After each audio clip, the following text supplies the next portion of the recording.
الحمد لله والصلاة والسلام على رسول الله وعلى آله وصحبه وله. We continue inshallah ta'ala with the words of wisdom by the Andalusian poet Abu Ishaq ibn Ibrahim al-Albiri, and he continues to list the benefits of knowledge. And he gave, with each and every benefit, he would give an analogy. This time, he's talking about the sweetness of knowledge. Knowledge does have a sweetness to it. And he says, فَلَوْ قَدْ ذُقْتَ مِنْ حَلْوَاهُ طَعْمًا. Had you tried the taste of its sweetness, if you had tried the taste of its sweetness of knowledge, لَآثَرْتَ التَّعَلُّمَ وَاجْتَهَدْتَ. You would have yearned and ached to learn impatiently. You cannot wait to learn. Subhanallah. And Abu Ishaq, of course, when he's talking about knowledge, he's always referring us to things that we are familiar with in our physical world. When he gave the analogy with the sword, he gave analogy with, he's going on to give an analogy with what we favor and what we love as tasty and delicious things. Subhanallah, and it runs into that analogy. And he says that knowledge does possess a sweetness to it, but that sweetness is very elusive, very important, and it is acquired. Elusive because it is hard to get. You have to chase it. And it requires patience, consistency.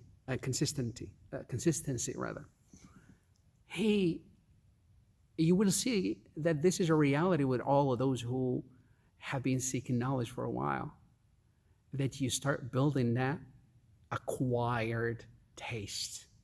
Not everybody is going to have those taste buds that will really get to really feel the sweetness of knowledge. Yeah, and he's talking here about the taste buds of your heart, not of your tongue. Because again, we're talking about knowledge, and the knowledge is from the realm of the abstract. You cannot tell me, you cannot really describe, just like you cannot describe what knowledge is, because it is in that realm, in the world of what is abstract in your heart, invisible, in other words. It does not mean that it doesn't exist. It does exist. And proof of it is that you act always in the physical world with your physical limbs and the physical visible actions of yours out of your body. They are actually acting out and practicing the actual knowledge that resides in your heart. So he's talking, and then some of the scholars went on to point out that Allah subhanahu wa ta'ala had given a parallel sense to the heart corresponding to each and every limb that we have outwardly in our bodies. In other words, the heart has the limb, or rather the sense of seeing, the sense of hearing, the sense of speech, and the sense of touch, and the sense of taste. And this is what he's talking about. So Allah subhanahu wa ta'ala, when he mentioned that the heart can see, and the heart can hear, the heart can listen. وقالوا لو كنا نسمع أو نعقل ما كنا في أصحاب السعير, in Surah Al-Mulk Tabarak, that those in the hellfire, they said, had we كنا نسمع, had we listened, we would not have been in this trouble. If we had listened. When you hear with your physical ear, the outside ear, that's hearing.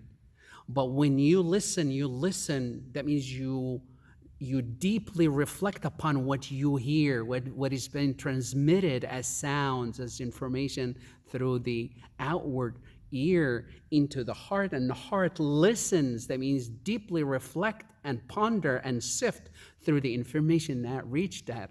So you see all of this, and he's using the same analogy when he said that had you tried the taste of the knowledge sweetness, you would not have ceased to seek that knowledge impatiently. Simply because he's referring to reality with our human nature. And that is, whenever we enjoy the sweetness of anything, then we chase after it. This is why people are chasing after wealth, because they tasted the sweetness of wealth. They're chasing after whatever status is those, whether that is the power or fame or whatever it is that people, each and every individual is different when it comes to his or her inclination towards what tastes perfect, what appeals to them.